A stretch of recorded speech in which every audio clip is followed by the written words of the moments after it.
My name is Ashwin. I lead marketing at MoEngage, and I have two very interesting panelists today. And we're going to be talking about personalization. The previous session you heard from our friends at WhatsApp and Gupshup, and of course MoEngage, and and hopefully we'll hear from the practitioner's perspective in terms of beyond the sales pitch of what's really important from a personalization perspective. So I have Ashish from Home Credit and Krish from Adda 52. So very sort of interesting, different sort of backgrounds and brands, but I will let you introduce, gentlemen, both of you yourself.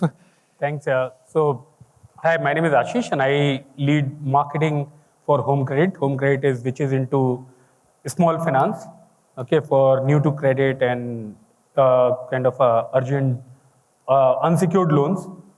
I mean, just to give you a perspective, we kind of process almost about 8 to 10K loans per day we give out. And to be able to give out 10K loans per day, we kind of receive almost about some 18 to 20K applications, all digital, 100% digital journeys from end-to-end perspective. And I think if I look at the timing, all this get processed in almost some 4 to 5 hours, because of typically your volumes start picking up in post-lunch session and end by the end of the day. On a Diwali day, on a single day, we process somewhere around 30K plus loans. Wow. In a single day. In fact, per minute, we were processing almost 1,000 plus applications, concurrent applications at one point in time. Wow, Yeah? that's amazing scale. That's what we lead. Yeah, hi everyone. My name is Krishnendu Guha. I head the marketing and revenue function for Adda52.com. Those who are not aware about Adda52.com, we are one of the leading online poker sites in India. And now the challenge that we face right now is poker being not native in India, unlike any other real money gaming like Rummy for that matter. But poker is something which has originated in the West from US, and you might have seen in all your James Bond movies or any movies that you see, Casino Royale for that matter, it was the game that was played was poker. So we are the online site for that where online poker is played. If possible, could we sort of reduce the intensity of these lights a bit? It's a bit too harsh on the faces. Thank you. Yeah, there is hardly anything to see in three of us. At least in me. I don't know about rest too. Yeah, we were looking all bright and clear for the any audience. amount of light can't make me any good looking. So, I mean, it's not only light, you need to do a lot more than that to make me look any good. Awesome. Thank you, gentlemen, for the introduction. So let's get started. Again, we want to sort of go a little bit beyond from the usual things that people read about or people learn about when it comes to personalization, right? Everybody talks about removing data silos and blah, blah, blah and all of that, which I think most people are aware of anyway. But Krish, starting with you, right? And then I think Ashish, can you elaborate a bit on one of the most, what you would consider as one of the most interesting or a successful sort of an attempt at personalization in your career? And why do you consider that to be so? So, before I explain that, I think it's very important for us to understand what exactly is personalization. And I would like to tell you a very short story around that, which is actually a real life story. So it happened with me, and that's how the whole concept of personalization was like so important, and it came out very clearly. That's the environment noise, which happens when you personalize. So it happened. Me and my wife used to shop from a retail outlet online, and just before our anniversary, I received an email from that company stating that, dear so and so, your anniversary is after one week, and we would like you to impress your wife. I was like, okay, let me read on. So they mentioned that we have a very special trouser for your wife, which is blue in color, which is probably your wife's favorite color. And we have already added into this cart with the size. And along with that, they mentioned that we have also added a like top, which is white in color, which would go perfectly with that. And if you buy these two, you will also get a scarf, blue color, which is free. I was like, and obviously all of these were added. Now, first I was a little bit taken aback. Okay, the site knows more about my wife than me, specifically in terms of preferences, obviously dates. But then when I started adding the dots, I realized they have my, somehow they collected my, like obviously wife, and they connected through the marriage date and everything. And they also curated those products which are within buying range. That's the level of personalization that they did. And eventually, it led to that sale as well.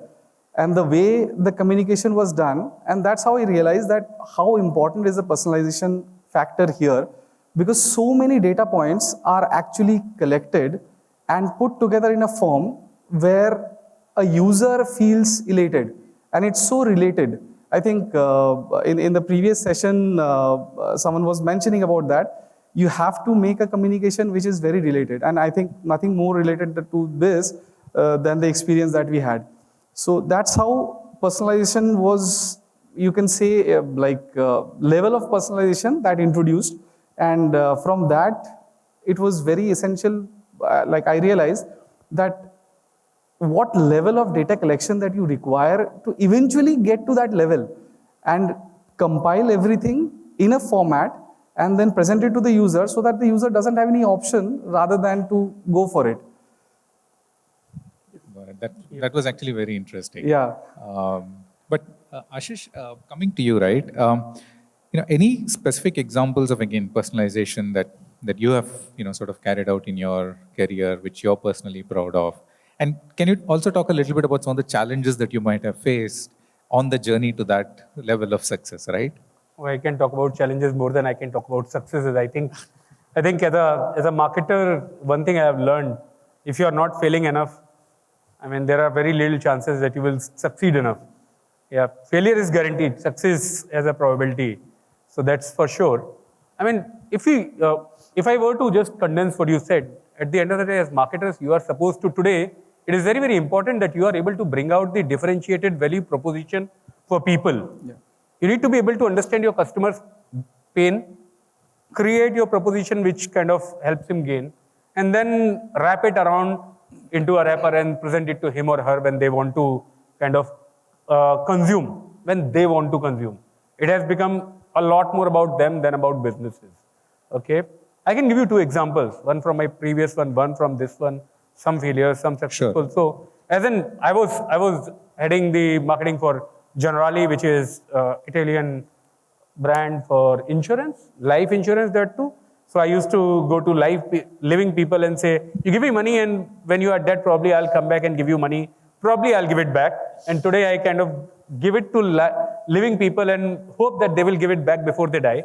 So that's my businesses. That's how I've changed my life or the businesses. Now, generally, one of the things at insurance, what we figured out is that we kind of collect a lot of data. Okay, data like when you are filling up a form, I even ask you, what is your kidney size? Okay, and before I give you an insurance, anybody who has taken a life insurance would know that. What do we do with that data? I mean, it remains in one corner. So we did for one of the products, which was a child education product. Okay, and in insurance, the interesting part is you don't sell insurance once. You sell insurance 12 times a year for 20 years next. Because of every time it's coming on renewal, the customer has a choice not to pay. And he or she will not pay and not renew and will cease to exist as your customer. So I will have to sell him again and again. The distributor or the agent will probably contact for the first time, and then it's all recovery methods. How do you change that recovery to creating an experience? We picked up one very simple example because of I had child's date of birth.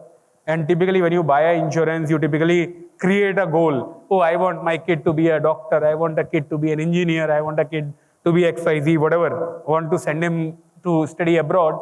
And that's the reason we are picking up. We picked up these three data variables, created a complete journey. automated.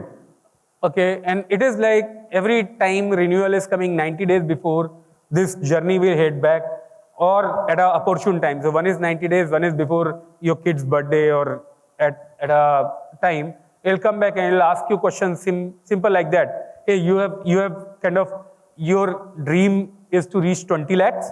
You have reached 2 lakh rupees. Okay, so you wanted your kid to be a lawyer. It's like his first semester fees paid. Now next semester fees is due. You are just about that away from your goal. Rather than making it a conversation about very, very plain that you renew, otherwise if you don't renew, it will cease to exist. You are making it personalized and saying you are this away from your dream. Your dream vacation is just this much away. You have taken a policy and said that, hey, I want to, in our old age, I want to take my family out for a dream vacation. So we had a plan which is called as Big Dreams Plan, which is nothing but a ULIP plan. Okay, it's a very simple ULIP. And typically in ULIP, everybody knows that after 3 years, if you withdraw, you get your principal back and things like that. We wanted to curtail it down. Simple thing.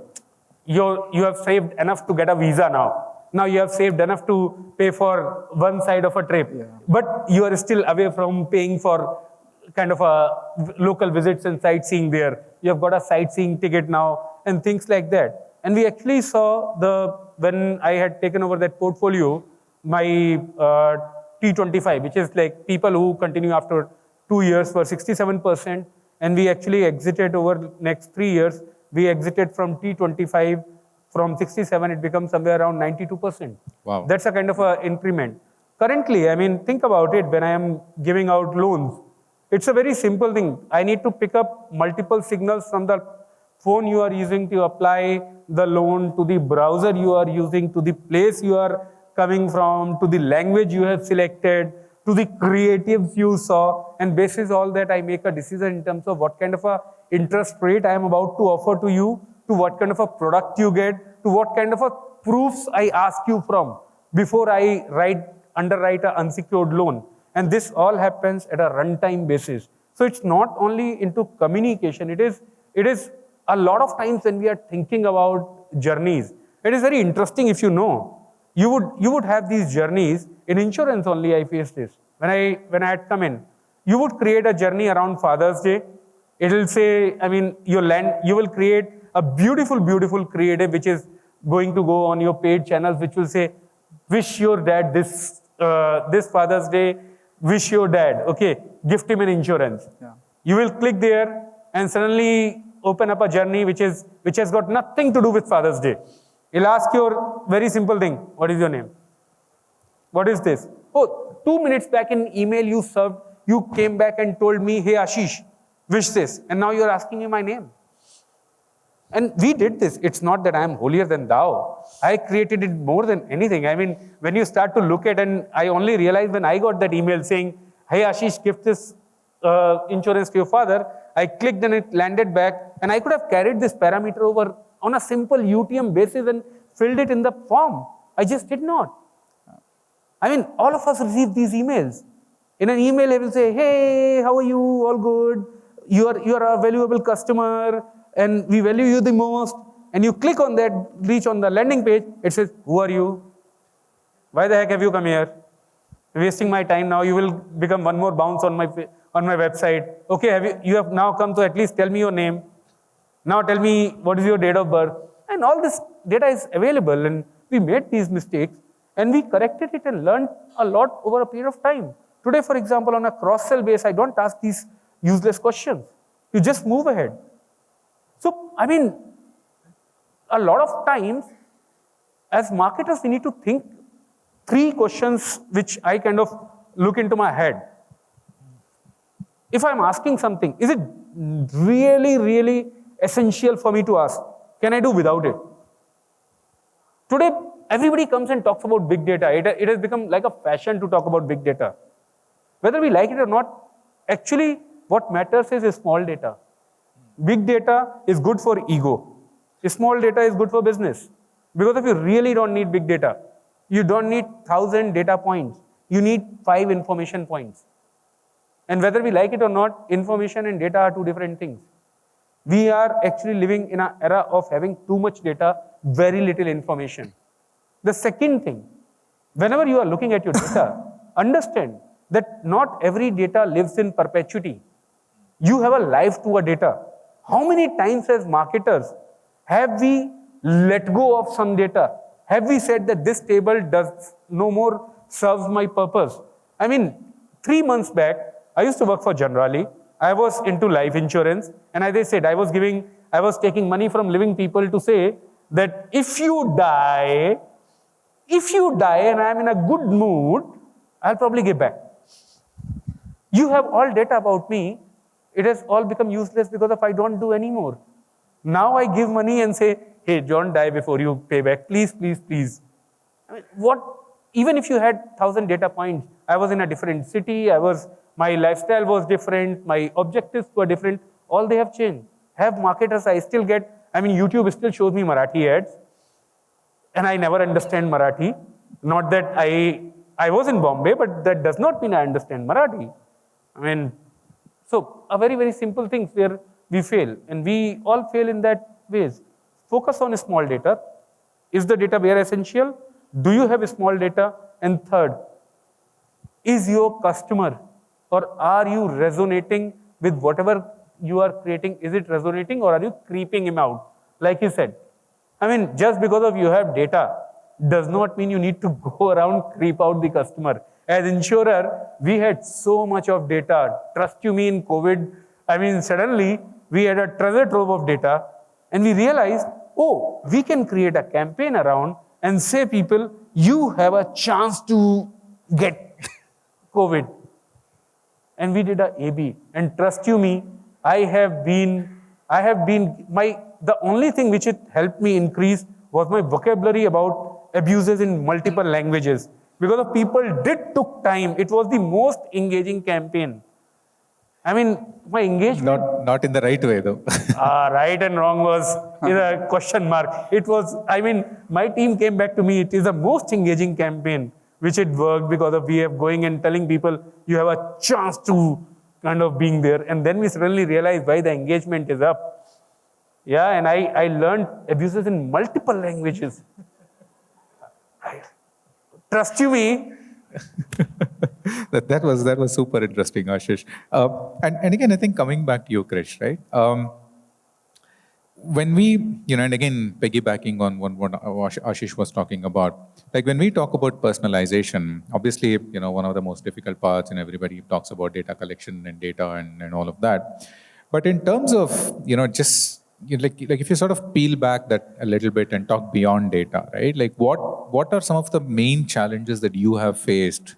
Because in the audience, there are a lot of marketers who are, sort of getting started on the personalization journey or even thinking about it and thinking about how it can make a difference. So what are some of the things that they should watch out for? Beyond the, of course, collection of data and usage of data and all of that. To start with, yes, data collection is important, and what Ashish rightly mentioned, that today probably everybody is trying to gather data and create a huge set of big data, but information is missing. So one of the biggest challenges that we have, like I've faced also, that since with this huge amount of data that we have, nobody is actually processing that data into correct information or meaningful information. Now, when that doesn't happen, then you end up creating campaigns probably like the one Ashish just mentioned about the COVID.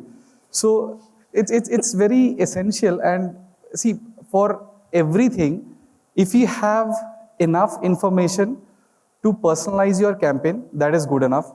Otherwise, if you have some data scientist in your team, so that's also one of the biggest challenges that we have seen, and personally I have seen that how you interpret the data is something which is very important, because not everybody will be able to read the data in a right format. And until and unless that happens, let's say you're working in a team. Now, within that team, one person understands the data in a certain format, the other person will understand the data in another format. Now, whether that aligns with your company goals or not, or the objective, like the campaign objective that you're driving, that is very crucial. Because for that, you have to first understand what is the goal of your campaign. What do you want to achieve with that campaign? Whatever campaign you are running. Now, when you know that, when you are sure that, okay, this is my campaign, this is my goal, this is my objective. Now you start mining the data, okay, how personalized I can make. It's not the other way around that, okay, I have 20,000 data, now let me find out all the points and let's create a campaign around that. So that's the other way around. So that's something which I have faced as a challenge, and I think you should also be wary of that. First define your campaign goals and then see what all information is or data is available through which you can process that and create a meaningful insight for your campaign. And second, for your, like any campaign you're running, create a right budget and set success parameters for your budget. So say, because end of the day, when you run a campaign, everybody is going to ask and come and ask you, okay, you ran this campaign, you spent X amount of money, what is the ROI? Now, it's a very interesting question. From a management standpoint, yes, probably they are not looking at the nitty-gritties or the details of the campaign. They are more focused, okay, if I have spent X amount, I need to get 2X return. Now, how do you plan that? That is very important. So, don't run a campaign just for the sake of it. Define clear goals and objectives for your campaigns and set success parameters and define a budget for that, like prior you run that campaign, so that you are in alignment and everybody is in alignment. Okay, this is what I'm going to run, this is what I'm going to get, and this is the amount I'm going to spend. And then eventually you fine tune your campaign along the way as it goes. Like there are multiple ways of doing that, and then you reach your goal successfully. That's how I think you should do it. Awesome, awesome. So, we've got about 7 or 8 minutes, so I'm going to ask one last question, right? And this, considering both of you have sort of different backgrounds, right? I mean, Krish, you've been working in startups and you've seen through the scale-up journey of early stage companies, and Ashish, you've also, you've got a background of working in more sort of traditional enterprises and then helping them through this whole digital personalization and and yeah, just journey. short of saying you have been from dinosaur age. I did not say that. But I think would love to understand, right? I mean, Krish, in the audience we have both types, right? We also have marketers and product managers and owners who are sort of in that Series A, Series B digital first startups. And we also have marketers from more established brands. So would love to understand from you, Krish, when someone's looking at the personalization journey and they think about the organization maturity that they are in, how would you sort of help them figure it out, right? I mean, obviously, if you're early stage, to what extent do you do personalization? What is it even realistically possible? Would love to understand that, from your perspective of the organization maturity versus where to even get started. That's actually a very interesting question because, I believe a lot of you are from startup background. I have handled multiple startups myself. And when you start, you have to start from very basic. For a startup environment, you don't expect a huge amount of money coming in, huge amount of resources coming in. So it's very important to start with the basics. So when you start your campaign or you plan your campaign, what I did, I can share with all of you, is focus on basic segmentation to start with, which is typically a RFM model, recency, frequency, and monetary, and create that model. Now, obviously, a lot of people would ask, okay, like how do I create? It's very simple. You can create it in Excel directly. If you have huge amount of data, you can ask your like a data team guy to prepare that and send it to you in an Excel format. And then you can create your segments there and map it in your journeys. At your initial stage, you really do not need a fully automation tool at a starting point. Once you have created a use case scenario, then only you can go back and talk to your management and say, okay, hey, this is the campaign we ran, this is the journey we followed, this is the data segmentation that we did, which is purely like a basic segmentation and for an RFM. And then you show the results. That will actually help you drive or speak to the management and eventually get them on board with your plans. And then they will realize the requirement of an automation tool because you already have a use case in front of you. Otherwise, if you just go, okay, I need a this automation tool. Now you don't have any use case. So it's always better to start, and Excel is a very fine tool. Trust me, like I've used in my startup days a lot. I've created segments directly on Excel, and I have run like multiple campaigns directly without any automation tool, and it works fine, as long as obviously for a limited set. Now, when you want to scale up, yes, you need that automation. But for a startup stage, I think that's good enough way to start. Thanks, Krish. So when you reach that scale, you buy MoEngage, okay. Yeah, anyway, just kidding.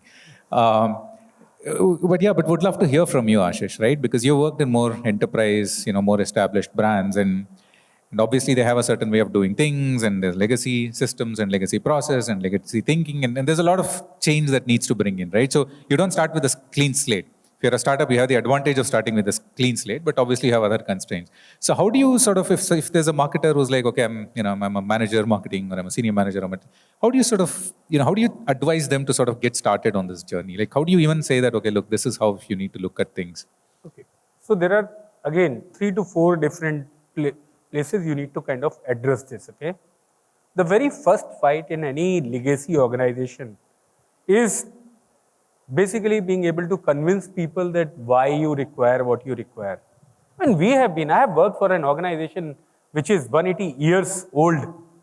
Generally is 180 years into business. 190 plus now. They've lived through 2 world wars. It's okay. We don't need personalization. World War dekh liya humne. Yeah, they have seen everything. They're like, we have seen World War I, we have survived World War II, we have survived COVID. Now what are you trying and telling me? And personalization or not, you create a policy, give it to people, they will buy. I have worked for Hero in India. Selling 6 lakh plus units every month, not having a data of 6, and then you are coming and saying that you need something. We don't even give things in units, we give by truck. You only get a thing as a dealer if you pay in advance, and then you will get a truck. And then you are trying to convince them. So attacking to culture is very first kind of a challenge which you have to deal. And your friend there is use case. What is your business case? If you don't have a business case, don't start. Have fun, read, do whatever you want to do. Don't waste your time. Your business case is the very, very first thing. Find out your allies. In any organization, you will have some allies. You need to create those allies first. And if you can create a financial ally, nothing better than that. Trust you me, as marketers, they are your best friends, even if you don't like them. Or the worst enemies, depending on how. I won't want to go there. You never know what goes back to my office. I have to work.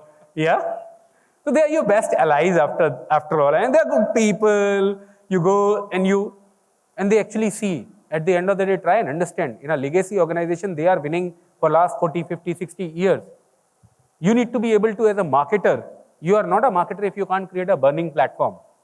Figure out what is your burning platform, and that burning platform should give you what is your use case, should help you ally, and then if you know your use case, any tool is good which helps you.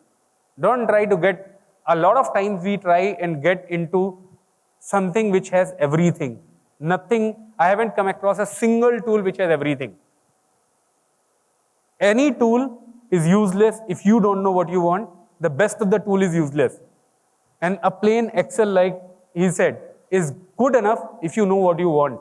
More often than not, use cases. If you can drill down, and I use this in any legacy company, this works, and probably should work in startups.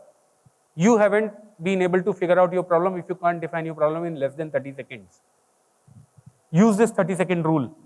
Your problem should have not more than 2 to 3 variables. If it has more than that variables, you are just mugged up in your head. Cut it down. Bring it to 2 to 3 variable maximum. Define it. Write it down in 1 line. Not even the second. In font 12, not font 9. Use font 12, write down that problem in 1 line, and work on that till you can define that problem, having those 2 variables in that, which should have cause and impact very clearly defined. If you are able to do that, you will only be able to do that much if your understanding of problem is very clear. And if you can understand that problem, make it so simple, you will be able to rally across people with you. You have a burning platform, put a simple tool, because of now you don't have 3,000 variables to deal with. You only have 2 variables, and then go behind it. Show success, and nothing breeds born homie as good as a small success. Don't try to boil the ocean. You won't be able to. Howsoever, even if you are a founder's son, you will not be able to boil the ocean because of in a 20,000, in a 30,000 people a strong organization, even a founder is only as strong as he or she is. The moment you start doing that, you will start looking at it. You will start tasting success, and a lot of people will want to be on your boat. And that's the only way you can do that. Because of in a legacy company, it's like you're trying to do a heart replacement on a running person, not a living person. It's Usain Bolt in its full glory of 100 meters, and you as a doctor assigned to do an operation, because if he is dead, you will anyways not be allowed to do an operation. It's a running business. It's a legacy business which generates 400 million every quarter. And you want to change suddenly of everything which is working by showing a threat of what, 10 years down the line, 15 years down the line? Sorry, it ain't works that ways. You need to probably earn your right to be on table first, and these things give you right on table. Yeah. And then, whenever you are planning a stack, plan for 10 years, but execute for 10 days. Have your 10 days, 15 days, 20 days execution module ready. That helps you bring in and keep churning the success one after another. And sooner than you realize, you'll have a lot more allies. You will have the organization backing you. And legacy or no legacy, the only difference in legacy is that the challenge to be able to integrate your systems. There are a lot more variables out there. And the challenge to address those variables become a little more complicated because of you have a register of history which is there. But you build afresh. I mean, even if you are a startup, how does it matters? One data variable change and suddenly everybody start at ground zero. And that's the benefit which technology builds or brings on the table. Everybody, every day has opportunity to start afresh. Awesome. Thanks, Ashish. Nothing succeeds like success, yeah? Awesome. Thank you, gentlemen. I think we are on time. Thank you so much. I really appreciate it. I enjoyed the views. Hopefully the audience enjoyed as well. And we have got very interesting panels coming up as well, so don't go anywhere.